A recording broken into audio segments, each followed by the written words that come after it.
ya con nuestro estudio de qué es la teología reformada. Vamos a seguir con nuestro análisis del acróstico tulip, el cual ha dejado de ser una hermosa flor del jardín de Dios, ya que hemos cambiado la depravación total por corrupción radical, convirtiendo la T en R, cambiamos elección incondicional por elección soberana, y luego pasamos de expiación limitada a expiación definitiva, y ahí vamos de nuevo. Vamos a cambiar otra letra aquí. Esta letra I representa la idea de irresistible gracia, gracia irresistible. Y otra vez tengo un pequeño problema con la terminología. No es porque no crea en la doctrina clásica de la gracia irresistible, sino porque también es confusa para muchas personas cuando la escuchan articulada en esos términos. Así que vamos a hablar mejor de gracia eficaz. Y lamentablemente, como pueden ver, quedará muy poco de la flor del tulipán, tulip en inglés, cuando haya terminado con estas modificaciones, y tendremos que buscar otro acróstico al parecer. Pero la idea de la gracia irresistible también genera una gran controversia y hay muchos malentendidos al respecto. Recuerdo que cuando estudiaba en el seminario tenía un profesor que enseñaba el Nuevo Testamento, y el hombre era también el presidente de ese seminario presbiteriano. Y un día en clase uno de los estudiantes levantó la mano y dijo: ¿cree usted en la doctrina de la elección? Y el profesor mostró un poco de irritación con tal pregunta y dijo con énfasis que no creía, porque él no creía que Dios llevaba a la gente gritando y pataleando contra su voluntad al reino de Dios, personas que no quieren estar allí, y que al mismo tiempo impedía entrar a otras personas que desesperadamente quieren estar en el reino. Y me sorprendió, no solo por ser una distorsión tan grave y una caricaturización de la teología reformada histórica, sino por ser pronunciada por un hombre que debería tener un conocimiento mejor, un hombre que ha estado sumido en las normas confesionales de la iglesia y demás. Pero pensé que si una persona de este nivel en la iglesia, con esta experiencia y educación, tenía esta idea falsa sobre la gracia irresistible, entonces ¿cuántas otras personas estarían también bajo el mismo concepto erróneo?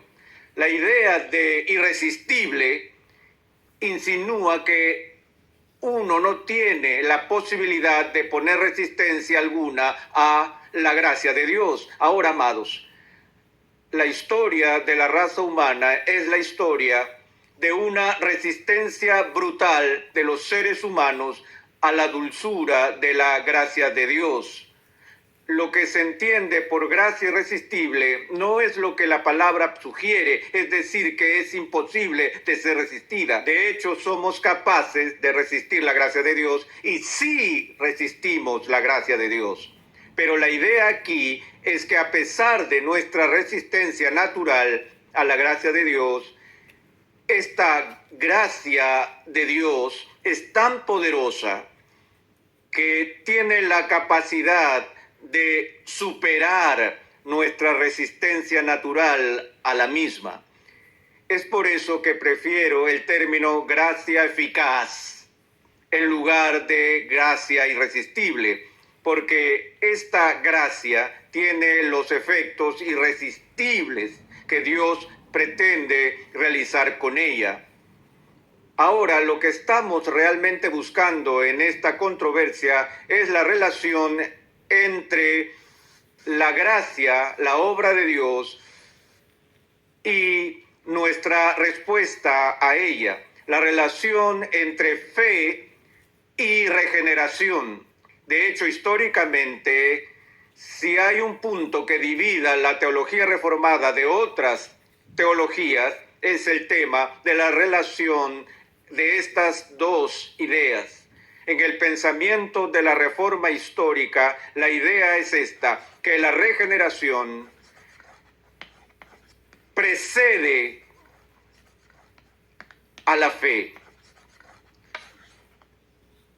Ahora, permítanme un momento para explicar un matiz sutil de esta palabra. Cuando usamos el término precede, por lo general estamos hablando de algo que viene antes que otra cosa en el tiempo. Es decir, si algo precede a otra cosa en el tiempo, decimos que tiene prioridad temporal. Una cosa sucede y luego, después o más tarde, la otra cosa viene tras de ella. Pero cuando los teólogos hablan con este lenguaje, ya saben que siempre tenemos que disculparnos como teólogos porque andamos confundiendo a la gente. Lo que vemos aquí en esta fórmula con respecto a lo que se llama el orden de la salvación es lo que llamamos prioridad lógica. Prioridad lógica. En este caso, por ejemplo, creemos que la justificación es solo por fe. No decimos que la fe es por la justificación. Sabemos que la justificación es por fe. Ahora, creemos que al momento, el mismo instante que una persona tiene fe, en ese mismo instante Dios lo declara justo en Cristo. Por lo que no existe una diferencia de tiempo entre la presencia de la fe y la presencia de la justificación. En el tiempo son simultáneos. Pero cuando decimos que la justificación es por fe y no la fe por la justificación, ¿qué queremos decir? Queremos decir que la justificación, la realidad de la justificación depende de una condición previa, que es la presencia de algo más para que sea real. Y en este caso, la justificación depende de la fe, no la fe dependiendo de la justificación. Así que cuando decimos que la regeneración precede a la fe, lo que esto significa es que antes de que una persona ejerza la fe salvadora, antes que crea en Cristo, antes de que ejerza su voluntad para abrazar a Cristo, Dios debe hacer algo por ellos y en ellos para que la fe pueda ser ejercitada. Ahora, es común en nuestra cultura y en nuestros círculos religiosos decir esto, que para que una persona sea regenerada o para nacer de nuevo, todo lo que se necesita para volver a nacer es creer. Así que si usted tiene fe, entonces como resultado de su fe viene a ser una nueva criatura. Usted ahora es regenerado, usted ahora es una nueva criatura y ha nacido de nuevo precisamente porque ha ejercido fe. Anteriormente mencionamos la antigua controversia pelagiana sobre ese concepto arcaico del pecado original que dejó una pequeña isla de justicia en el hombre caído, por la cual el hombre caído todavía se considera que tiene el poder moral de inclinarse él mismo o ella misma para responder positivamente al bien, de elegir a Cristo y cosas así. Que la persona no está muerta en delitos y pecados, que esa metáfora de la Escritura es hiperbólica y que realmente los caídos solo están seriamente enfermos. Ellos han sido debilitados por la caída, pero no hasta el punto de que requieran una renovación, una obra divina de la recreación de su alma para venir a la fe. Esa es la visión semipelagiana, que el hombre caído todavía tiene en su corazón la capacidad de ejercer la fe si Dios lo cautiva, lo incita o de alguna manera lo atrae. Juan refleja las palabras de Jesús en el capítulo 6 de su evangelio, donde Jesús dijo: ninguno puede venir a mí si el Padre que me envió no lo trajere. Y la forma en que muchos cristianos interpretan el texto es diciendo que el traer tiene que ver con el cortejo externo, persuasión, seducción, etcétera, etcétera. Y que Dios da esta atracción influyente a muchas personas. Algunos responden positivamente a esto, otros dicen que no a lo mismo. Así que Dios atrae a todo el mundo presumiblemente con un igual poder de persuasión y en el análisis final los que consienten a esa atracción son salvos y aquellos que no lo hacen están perdidos. Una vez tuve un debate sobre este tema en un seminario arminiano en Estados Unidos y tuve un intercambio interesante con el jefe del departamento de Nuevo Testamento cuando él citó este versículo y me apresuré a decirle: ¿sabías que la misma palabra griega que Juan usa aquí se utiliza con frecuencia en otras partes de las Escrituras, en particular en el libro de los Hechos, donde Pablo y Silas son arrastrados a la cárcel? Y le sugerí que la idea allí en el libro de los Hechos no era que el carcelero entró en la celda y que trató de seducir o convencer a Pablo y a Silas para que volvieran tras las rejas. Le dije que no, le dije que la palabra tenía más fuerza que eso, y entonces llamé la atención del estudio lexicográfico de esa palabra griega en el Diccionario Teológico del Nuevo Testamento de Kittel, donde la presentación preferida de la palabra traer es la palabra obligar. Ahora esto cambia todo si tú lees el texto, y Jesús está diciendo que nadie puede venir a mí si el Padre no le obliga. Eso es mucho más fuerte que usar la palabra débil traer, la cual podría dejarse para ser interpretado como el concepto de un tipo de cortejo que es una mera persuasión externa. Y en ese punto de nuestro debate, el profesor dio una vuelta de tortilla que no me esperaba. Él me dijo: sí, pero ¿sabías que la misma palabra griega es utilizada en uno de los poemas griegos? Y mencionó una cita de Eurípides o alguien más, no me acuerdo, donde se utilizó el verbo para la acción de sacar agua de un pozo. Y él me miró triunfante y dijo: doctor Sproul, él dijo, tú no obligas al agua a salir de un pozo, ¿verdad?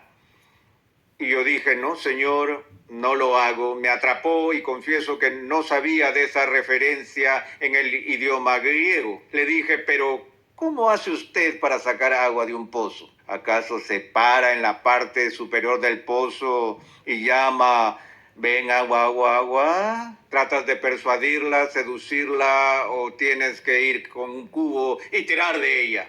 Le dije: estoy muy feliz con la ilustración de sacar agua de un pozo, porque eso es lo que Dios hace con nosotros. Estamos sepultados en el agua y tenemos que ser sacados por el poder de alguien más, no del nuestro. Y de eso es lo que se trata el debate aquí. Dije al principio que todas estas controversias realmente se desprenden y se basan en nuestra comprensión de la T en Tulip, en nuestra comprensión de la doctrina de la depravación total y nuestra doctrina de la incapacidad moral. Nuestra condición de esclavitud al pecado es tan grave y la caída tan severa que no tenemos ningún deseo moral de Dios, a menos que Dios siembre ese deseo en nuestros corazones. Ahora bien, Jesús se lo dijo así a Nicodemo: el que no naciere de nuevo no puede ver el reino de Dios. Él no puede entrar al reino de Dios. Lo que oímos que nuestro Señor le dice en esta discusión con Nicodemo es lo siguiente: lo que es nacido de la carne, carne es, y que la carne para nada aprovecha. Que hay un requisito previo, una condición sine qua non, que debemos experimentar como una obra de Dios, Espíritu Santo, por la cual Él nos saca del estado de muerte espiritual, tal como Pablo dice en el 2 capítulo del libro de Efesios. Tomemos un momento para ver esto,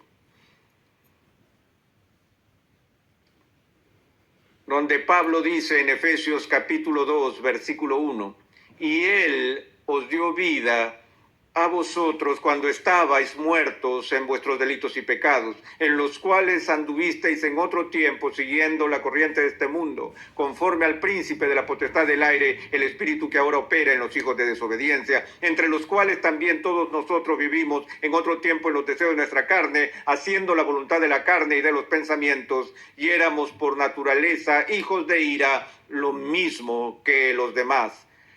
Pero Dios, que es rico en misericordia por su gran amor con que nos amó, aún estando nosotros muertos en pecados, nos dio vida juntamente con Cristo. Y luego, entre paréntesis, porque por gracia sois salvos, y juntamente con Él nos resucitó y asimismo nos hizo sentar en los lugares celestiales con Cristo Jesús. Y luego de nuevo en el verso 8, porque por gracia sois salvos por medio de la fe, y esto no es de vosotros.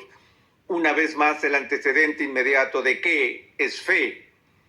Es el don de Dios. Entonces lo que Agustín le decía a Pelagio, lo que Lutero le decía a Erasmo, lo que Calvino le decía al mundo, lo que Edwards le decía a Chansey, y lo que nosotros estamos diciendo a nuestros amigos hoy, es que la fe misma es un don que es dado y es gestada en nosotros por la regeneración.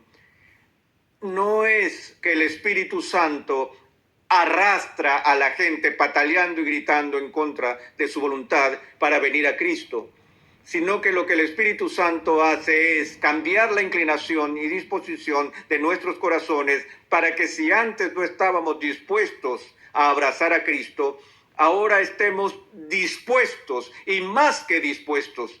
De hecho, no somos arrastrados a Cristo, corremos a Cristo y nos abrazamos a Él con alegría porque el Espíritu ha cambiado nuestros corazones. Y ese corazón ya no es un corazón de piedra que es indiferente a los mandamientos de Dios y a las invitaciones del Evangelio, sino que Dios derrite la dureza de nuestros corazones cuando Él nos hace nuevas criaturas que estando muertos, el Espíritu Santo nos resucita de la muerte espiritual, para que vayamos a Cristo porque queremos ir a Cristo. Pero la razón por la que quiero ir a Cristo es debido a que Dios ya ha hecho una obra de gracia en mi alma. Y sin esa obra yo nunca hubiera tenido el deseo de ir a Cristo. Por eso decimos que la regeneración precede a la fe. También creemos en el pensamiento reformado de que la regeneración es monergista. Ahora, esta es una palabra muy compleja, monergista, y lo que significa básicamente es esto, que en esta operación divina llamada nuevo nacimiento o regeneración, es la obra de Dios en el alma humana y solo la obra de Dios. El ergo es una unidad de medida de energía y trabajo. La palabra energía proviene de esa idea. Mono significa uno, así que monergismo significa uno trabajando. Que la obra de regeneración en mi corazón es algo que Dios hace con su poder. No con un 50% de su poder y un 50% de mi poder, o 99% de su poder y el 1% de mi fuerza, sino que 100% obra de Dios. Él y solo Él tiene el poder para cambiar la disposición del alma y del corazón humano para llevarnos a la fe. Y cuando Él ejerce esta gracia en el alma, Él produce el efecto que pretende lograr con Él. Cuando Dios te crea, en primer lugar, Él te trae a la existencia. Tú no lo ayudaste. Fue su obra soberana que te trajo a la vida biológicamente. Cuando Él te trae a la vida espiritual de manera salvífica, es su obra y solo de Él que te lleva a este estado de nuevo nacimiento y de creación renovada. Y por lo tanto, llamamos a esto gracia eficaz. Es gracia que funciona, es gracia que trae consigo lo que Dios quiere que ocurra. Permítanme leer un pasaje que se encuentra en el histórico ensayo introductorio a la edición rebelde de la que es quizá la obra más importante que hizo Lutero, al menos un libro que él creyó que fue su obra más importante sobre la esclavitud de la voluntad. Y esta introducción histórica fue escrita en conjunto por dos hombres, uno de ellos fue J.I. Packer. Justo aquí tenemos un párrafo de esa introducción que me gustaría que escuchen. dice así: ¿viene nuestra salvación totalmente de Dios o en última instancia depende de algo que hagamos nosotros mismos? Aquellos que dicen esto último, tal como lo hicieron los arminianos, niegan la absoluta impotencia del hombre en pecado y afirman que una forma de semipelagianismo es cierta después de todo. No es de extrañar, entonces, dicen los autores, que la teología reformada posterior condenara al arminianismo, en principio como un retorno a Roma, porque en efecto esto convierte la fe en una obra meritoria y una traición a la reforma, porque niega la soberanía de Dios en la salvación de los pecadores, que fue el principio religioso y teológico más profundo del pensamiento de los reformadores. Lo que ellos dicen aquí en esta introducción está continuando con el trabajo de Lutero en contra de Erasmo, de que toda la controversia sobre la justificación era un problema superficial que apenas cubría la pregunta más profunda que originó la controversia en primer lugar. Y esa pregunta fue la pregunta de si nuestra salvación es únicamente por la gracia de Dios o no. Y de esto era lo que Lutero fue celoso al hablar en su obra sobre la esclavitud de la voluntad. Si en realidad estamos muertos en delitos y pecados, si de hecho nuestra voluntad está cautiva por los deseos de nuestra carne, y que sí necesitamos ser liberados de nuestra propia carne a fin de ser salvos, entonces evidentemente en el análisis final la salvación es algo que Dios hace en nosotros y por nosotros, no es algo que de alguna manera hagamos por nosotros mismos. Y si te ha gustado lo que has escuchado, lo puedes seguir con temas similares en Facebook como Francisco Herrera Sánchez, en TikTok como Kiko Herrera 62 y en el sitio más importante, y te lo recomiendo encarecidamente, en YouTube como Paco y Virtudes.